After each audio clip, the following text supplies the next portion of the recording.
for me, if I were Dave Roberts, I'd be going for the win tonight, especially the one thing that I feel like it's going to get brushed under the rug. I'm not exactly sure why. What happened last night when Mookie Betts makes that play early in the game down the left field line, and these two Yankee fans who listen, the Dodger fans, and I believe rightly so, got a bad rap during the Padres series when the guy in left field decided to throw the ball at Jurickson Profar, which then turned into a long delay in the game, which then turned into the Padres players actually taunting the Dodger fans, and it looked like the Padres were on the verge of winning that series. So Dodger fans look bad nationally throwing things onto the field, okay? But the Yankee fans yesterday, that is like, it doesn't matter who you're a fan of. If you were a Cubs fan, but you're just watching the World Series and you watch what happened last night, you're like, that is like assault on a player. You know, it's one thing to throw a water bottle at a player and get kicked out of a game. It's another thing to actually put your hands. You are ripping the ball out of his glove, and your buddy is holding on to his right hand. That is, and those two guys who were kicked out of the game last night were celebrated at the bar right next door. People were looking for pictures and autographs, and I understand if you're a Yankees fan, you're like, hey, you just helped us win the freaking game over here. But seriously, like, those guys were reporting that they're not losing their privileges of going to the game. They're actually coming back tonight. No, yeah, I saw that. The fact that they're allowed back into the stadium tonight is just a travesty from baseball. Now, baseball, the last I saw it was about an hour ago, and it said the Yankees did not immediately respond to ESPN's request for comment regarding if that was indeed the case, that they could come back from Game 5. But as of now, they can go back to Game 5. No matter what if Mookie Betts got hurt? What if he slammed his arm down and he hurt his wrist and that was the end of Mookie Betts? Those are the types of things that hurt a player and hurt a star player. That's a problem. And to be glorifying this, I mean, I love our writers at ESPN. Jesse Rogers is a fantastic writer. He's putting in there that he's a beaut and how wonderful this all is. How can you possibly... Because he's like, it's okay. He's from New York. This is what we do. This is how it happens. I just don't understand. And the fact is, like, you can't be reaching over. And if this happened at Dodger Stadium, if somebody at Dodger Stadium grabbed a guy's wrist, ripped open his glove, pulled the ball out of his glove, we're having a completely different conversation. And that is what the biggest problem out of all this. It's not equal both ways, and that's nonsense. To glorify this guy, what are they doing? I don't know, but I'll tell you this right now. I want to say it was Game 1 of the division series. Remember the game where Profar robbed Mookie Betts of a home run? You remember that? We were saying knock the ball out of his hand. Right, exactly. Like don't grab his hand and rip it out. But once the ball goes over the fence, foul ball, home run ball, it doesn't matter. Once the ball goes over the fence, that is a free ball. So if the fan is going for it and the player, by the way, can reach up over, that is a fair ball. And everybody's entitled to it. You understand what I'm saying? Like, it's over the fence. It's in the fan section. Right. And if the player can make a spectacular grab like Profar did, good for him. But if you were a fan out there, your job to help your team was to actually try and make a play on the ball. And the Dodger fans at that moment were like, they were like backpedaling. They were like cowering. Bro, you got to make that play. You do got to make that play. However, Mookie Betts caught that ball in play and fell into the stands and went over at the ball. That was not a fair ball. That was in fair ground. He caught it in fair ground, and then his arm went over. They then grabbed him and tried to pull it out. Two totally different things. Right. He caught the ball in the field of play. Even though it was in foul territory, he was in the field of play. The ball had not gone over to the point where these guys had access to the ball. Right. So for the one guy with the 8 chins, by the way, I feel bad for that guy. I do. Joey Bag of Donuts? I don't know if that was his last name. I don't know if it was Bag of Donuts or not. It's Capobianco. Okay, well, let me tell you better. Let me tell you something about Capobianco. He's had a lot of Capogoal. You know what I'm saying? Gabagool. That guy, if I were that guy and I were photographed the way he was and I had like 11 chins, oh my God, because listen, I got like 6 chins right now. You know what I'm saying? I'm trying to drop a few. It bothers me too, dude. I mean, you got that beard; it'll cover up a couple of chins here and there, you know. But for me, if I were seen like with my chin, like I got 11 chins like that guy, I'd be so pissed. But his friend, this is the thing that kills me, is the friend he's watching his boy try and tear the ball out of Mookie's glove, and his friend is like, I should freaking help this guy over Let here. me hold his wrist real fast. Yeah. And so he grabs. I mean, you put your hands on a player. Like all these basketball players who get pissed because somebody throws a water bottle as they're running into a tunnel. You're like, okay, I get these guys. They're pissed. You see NBA players like, hey, that guy right there, he's saying mean things to me. Kick him out. These guys put their hands on a player. I don't care if it's Mookie Betts, $300 million, or if it's just some nobody. You put your hands on a player.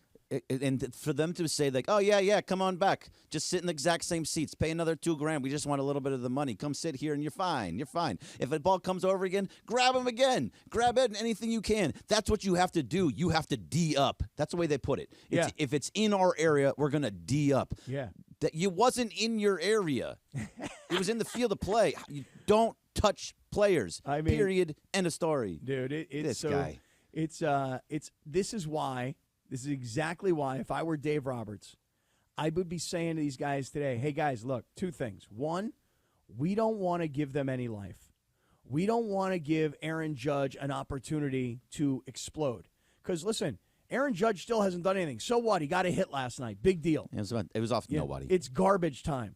You don't want to give them any life. You don't want to give them any breath, any oxygen. You don't want to give them any chance at all. And if it's a 3-2 series and it comes back to L.A., it's not over and done. At 3-0, it's done.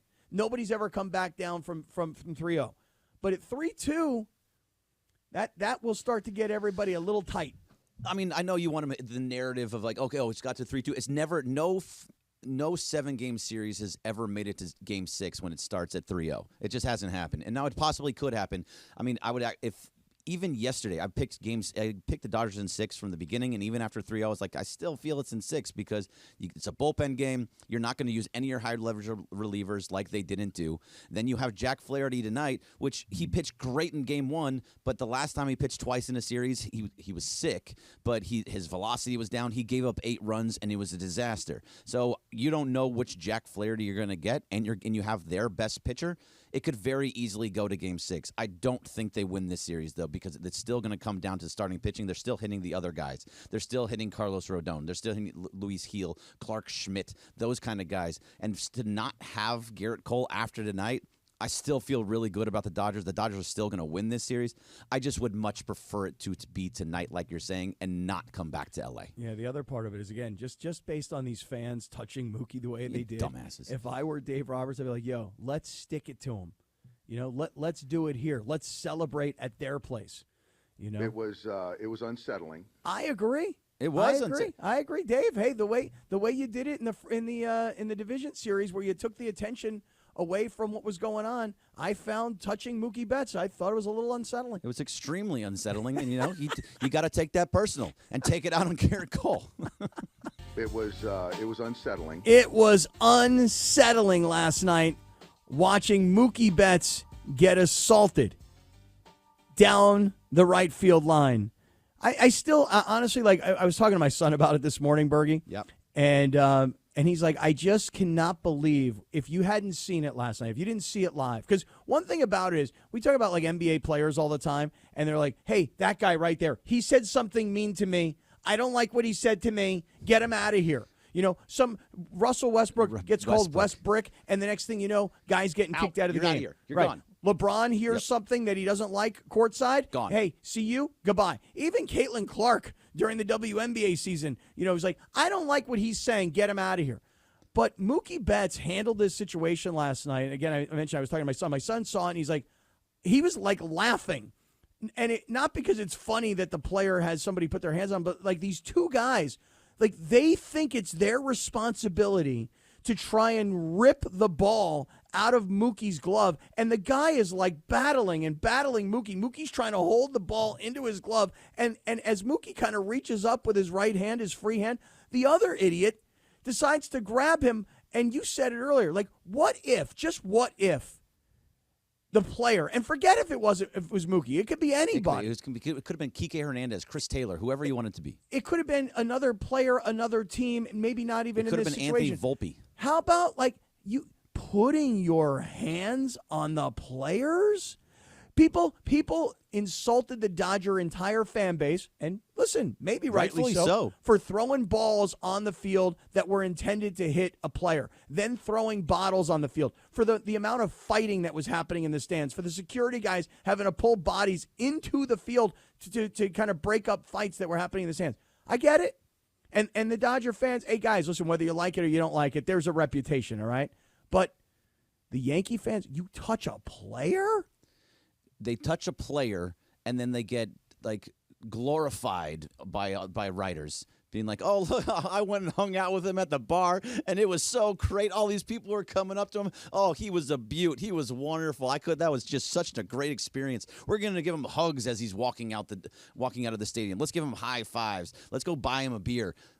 This is what we're talking about here because they're Yankee fans. That makes it okay. Is that really the difference? Like Jorge, if this was at Dodger Stadium, which is obviously very different than Yankee Stadium, what would the reaction be? I mean, listen, when that girl caught the ball from Ohtani, remember? Yeah. She said, I got escorted into a room. Nobody would talk to me for a few minutes. If a fan is assaulting a player, or let's call it assault, quote unquote, first, he gets his butt kicked. He's going to, seriously. Second, most likely he's going to be raza. Yeah. So the treatment's not going to be the same. It's not going to be the same. He's going to get kicked out, banned for life, and who knows? They're not going to welcome him back. They're not going to high-five the guy back. It's a different treatment, and I don't want to go that route, but it is that route. No, I'm not but I'll go back to the first game of the National League Division Series when Mookie Betts hits a ball to left field and Jurickson Profar of the Padres robs him of a home run. The fans in left field, guys, here's your criticism. You have to make that play for your team. I don't care if you were Padre fans or if you were Dodger fans. In this case, the game was at Dodger Stadium, and the ball was already over the wall, and Profar reaches over the wall. If you're a Dodger fan, you got to go for that ball because presuming that he doesn't catch it, that's a home run. You got to do your part. But these guys, the ball was already caught. It was in his glove already in play. Exactly. It was in the field of play. It never made it over the wall.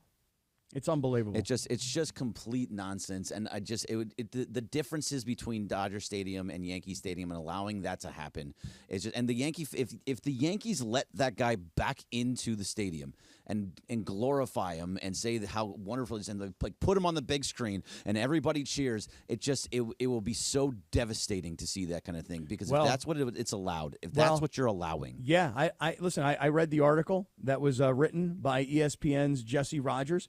And he tells the story of finding these guys and finding them in the bar next door. And they quote the guy. His name is Capobianco. Capobianco. Austin and he says, Capobianco. He says, quote, "We always joke about the ball in our area.